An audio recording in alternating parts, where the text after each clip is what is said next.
अव्वा बयान में आपका स्वागत है। अभी हमारे साथ कुछ लोग हैं जो पतरातू भूखंड से आए हुए हैं। ये लोग विस्थापित है और आज अंग्रेज़ों ज़माने से जब इनको विस्थापित किया गया है और आज तक इनको मुआवजा भी नहीं मिला गया। सैकड़ों एकड़ ज़मीन लिया है। एनटीपीसी, जिंदल, सीसीएल, ये तमाम तरह की कंपनी हैं जो इन्हें विस्थापित किया है और आज तक है जो इनको विस्थापित का ना मुआवजा मिला है, ना इन्हें रोज़गार मिला है, ना इसे स्वास्थ्य, शिक्षा या इनका विकास के जो विस्थापित हुए हैं इनका विकास के लिए कुछ किया गया है। रामगढ़ जिला पतरातू प्रखंड के अंतर्गत से आते हैं। पूर्व जिला परिषद रह चुके हैं।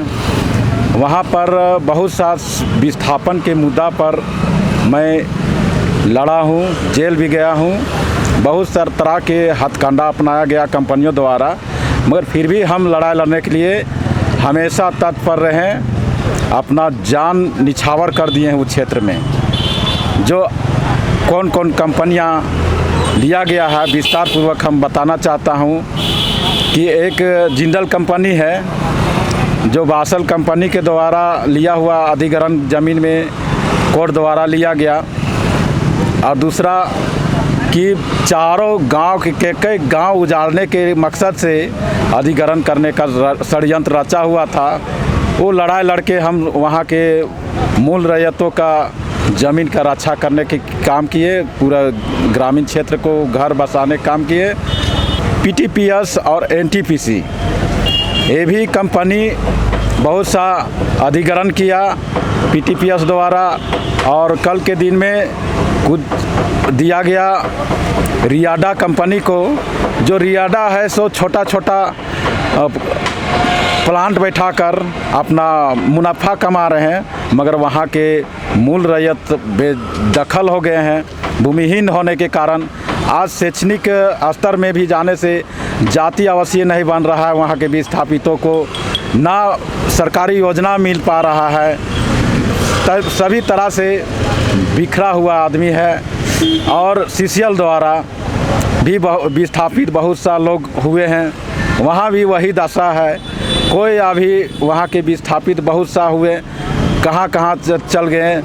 ख़ास तौर पर बहुल आदिवासी क्षेत्र थे, आदिवासी लोग लुप्त के कगार में आ गए हैं विस्थापन के कारण। बहुत सा डीवीसी बना, 4 लाइन के माध्यम से अधिग्रहित किया गया क्षेत्र, और बहुत सा टावरों द्वारा बिजली के लिए टावर गाड़ करके भी हम लोगों को वंचित किया गया है ज़मीन से। इसीलिए हम चाहते हैं कि झारखंड सरकार द्वारा पुनर्वास नीति बने और जिसका ज़मीन अधिग्रहित किया गया था, अगर कंपनी काम करने के लिए सक्षम है नहीं है या दिवालिया घोषित हो गया है, वो स्वतः फिर रैयतों को वापस किया जाए। चाहे सीसीएल अगर गड्ढा खोद के छोड़ दिया गया है, उसको समतली करके रैयतों को लौटाया जाए वो ज़मीन। और पीटीपीएस द्वारा खाली पड़ा हुआ ज़मीन है, उस क्षेत्र में भी व्यवसाय करने के लिए विस्थापितों को लिए जगह दिया जाए, क्वार्टर आवंटन किया जाए, ताकि वो अपना व्यवसाय करके जीविका उपार्जन करे।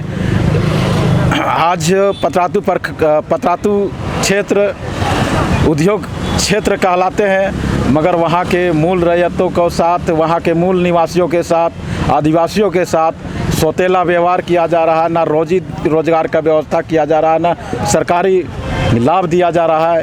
ये तमाम चीज़ों से हम लोग दर दर के ठोकरे खा रहे हैं और जीविका जीने के लिए कोई सहारा नहीं है। और उस क्षेत्र पर्यटन स्थल का घोषणा किया गया झारखंड सरकार द्वारा, वहाँ भी किसी तरह के लाभ नहीं दिया जा रहा है। नाव चलाया जा रहा है, मगर यात्री साथ नहीं रहने के कारण बरसात में भीग कर नाव चालक लोग चलाने के काम कर रहे हैं। किसी तरह से अपना जीविका उपार्जन करने के लिए मजबूर हो रहे हैं। पूर्व जिला पार्षद झरी मुंडा हूँ।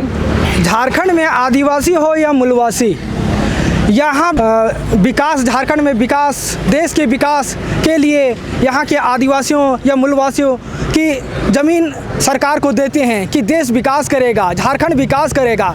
मगर वहाँ का जो ग्रामीण का जो स्थिति है, विकास तो के लिए जो ज़मीन देती है, मगर विकास के लिए वो उनका विकास नहीं होती है। देश के विकास के लिए ज़मीन जब देती है और खुद का विकास नहीं होती है। आइए जानते हैं ऐसे हमारे वहाँ के समाज सेवी से। आपसे जानना चाहेंगे कि जो वहाँ ज़मीन देते हैं लोग, वहाँ ज़मीन देते हैं तो विकास के नाम पे ज़मीन दे रहे हैं, तो वहाँ के आदिवासी या मूलवासी के है ज़मीन, तो उन लोगों को विकास का क्या स्थिति है? उनको शिक्षा, रोजगार, आर्थिक स्थिति क्या है? अगर देखा जाए तो हमारे पतरातू प्रखंड जो कि एक औद्योगिक क्षेत्र के रूप में विकसित तो बहुत जल्दी हुआ, लेकिन जैसे जैसे कंपनियों का विस्तार हुआ उसमें बोला गया था कि जिन क्षेत्र में भी हमारा ज़मीन अधिग्रहण किया जा रहा है तो इस क्षेत्र के लोगों को शैक्षणिक रूप से, चाहे रोजगार के क्षेत्र में या व्यावसायिक रूप में मजबूत किया जाएगा। पर देखा जाए तो यहाँ पर हम लोगों को ना तो विस्थापन या विस्थापित प्रमाण पत्र ना दिया गया और ना ही किसी प्रकार का रोजी रोजगार दिया गया। जबकि वहाँ पर इतना बोला गया था कि CSR का जो भी जितने भी सारी कंपनियां हैं, जो कि CSR फंड एक होता है, जो कि कंपनी का जो प्रॉफिट होता है उसका 20% उस क्षेत्र में खर्चा करना रहता है 10 किलोमीटर रेडियस में। लेकिन देखा जाए तो उस क्षेत्र में केवल उद्योग लगा है, बस अपना मुनाफा कमाने के लिए। और जितना भी टेक्निकल इंस्टीट्यूट बहुत दबाव के बावजूद खोला गया है, उसमें देखा जाए तो बाहरी लोगों को ही लिया जाता है। वहाँ पर ना शैक्षणिक व्यवस्था किया जाता है। आज ITI इंस्टीट्यूट हो चाहे डिप्लोमा सेंटर हो, उसमें कंपटीशन के नाम पर कोरम पूरा किया जाता है और पैसा लेकर बड़े बड़े घराने के लोगों को वहाँ पर दाखिला कराया जाता है। और हम लोग फॉर्म लेकर के दर दर भटकते रहते हैं और वहाँ पर जब टेक्निकल रूप में मजबूत नहीं हो पा रहे हैं, जिस कारण जब कंपनी विस्तार होने के बाद डिमांड करने जाते हैं कि हम इस क्षेत्र के लोग हैं, हम लोग को रोज़गार चाहिए, तो उस समय बोला जाता है कि आप टेक्निकल प्रमाण पत्र दिखाइए। जब हमें वो टेक्निकल किया ही नहीं, करवाने के लिए मौका ही नहीं दिए, तो हम लोग टेक्निकल प्रमाण पत्र कहाँ से लाएँ? तो कहीं ना कहीं ये कंपनियां जितने भी हैं, CCL, जिंदल, NTPC, PTPS, आज देखा जाए जिंदल के द्वारा 1000 एकड़ में पूर्व में बासल के द्वारा अधिग्रहण किया गया था और अभी फ़िलहाल स्थिति में देखा जाए तो कम से कम 2500 से 3000 एकड़ में एक्वायर करने जा रही है कंपनी। और PTPS के द्वारा कम से कम 3000 एकड़ में पहले भी एक्वायर कर चुका है और CCL के द्वारा कम से कम 2000 एकड़ में एक्वायर कर चुका है। लेकिन 2000 एकड़ से कहीं ज़्यादा क्षेत्रों में CCL के द्वारा खनन किया जा चुका है और अधिग्रहण किया जा चुका है। उस ज़मीन का आज तक ना किसी प्रकार का विस्थापित प्रमाण पत्र मिला है और ना ही किसी प्रकार का नौकरी मुआवजा दिया गया है। आज लोग उस समय जब 1924 में एक्वायर हुआ, उस समय अंग्रेज शासन हुआ करता था, उस समय लोग लाल टोपी देख करके, पुलिस प्रशासन को देख करके गांव का गांव खाली कर देते थे। तो उस समय अंग्रेज़ों का डर से लोगों ने नौकरी चाकरी और अपने आप वहां पर नहीं किए और जितने भी आदिवासी लोग हैं आज जंगलों में जाके रह रहे हैं। और इसका परिणाम स्वरूप क्या हुआ कि आज उन आदिवासियों का खतियान तक मिट चुका है, जो कि आज अपना पहचान दिलाने के लिए जब जातीयवाद का बात आता है, जब पढ़ लिख जाते हैं, जब कंपटीशन में बैठने का बात आता है, तो वो अपना पहचान सिद्ध नहीं कर पाते हैं, जिसके कारण आज हमारे झारखंड सरकार का नौकरी हो, चाहे चतुर्थ वर्गीय का नौकरी हो, चाहे किसी प्रकार का केंद्रीय सरकार का नौकरी हो, उसमें हम लोग कंपटीशन में बैठ नहीं सकते हैं और जिस कारण से आज हम लोग बेरोज़गार हैं। आज इतना ज़मीन देने के बावजूद भी ये स्थिति है कि आज हम लोग ईटा भट्टा में कोड़ी कमाने दूसरे प्रदेशों में, दिल्ली, मुंबई जैसे शहरों में जाना पड़ रहा है।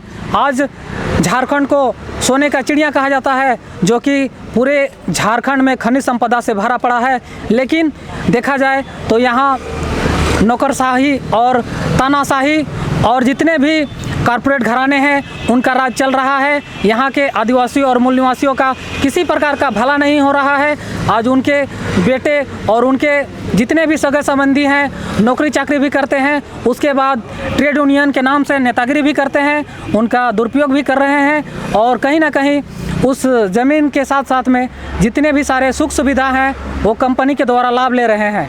आज ना ही हमारे आदिवासी भाई जनप्रतिनिधि बन पा रहे हैं और ना ही अपने बातों को ट्रेड यूनियन के माध्यम से सरकार तक पहुंचा पा रहे हैं।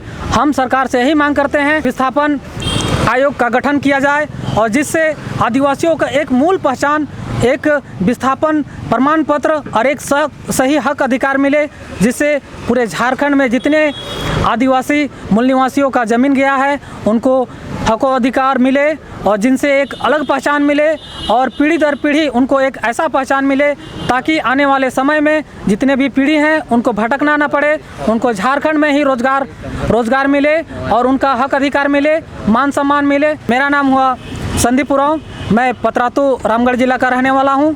साथ ही साथ विस्थापित मोर्चा का हम लोग संरक्षक भी हैं। विस्थापन झारखंड की सबसे बड़ी समस्या है, जिसको लेके आज आपको जानना है। विस्थापन में जो ज़मीन देते हैं, विस्थापित होते हैं, उनका स्थिति क्या है। तो विस्थापन जहां हुआ है उन लोगों के पास जाए और देखे कि विस्थापन क्या होने के बाद इनकी अस्तित्व क्या रहा है। आज इन लोगों को आज इनका अस्तित्व ख़त्म हो गई है, ये लुप्त के कगार पे है। झारखंड सरकार अगर विस्थापित लोगों की समस्या को समाधान करना है तो विस्थापन आयोग का गठन करना है और विस्थापन आयोग का गठन करके इनको पुनर्वास की भी चीज़ देनी है। यही सब खबर देखने के लिए आप जुड़े रहे हमेशा अबुआ बिहान के साथ। जोहार।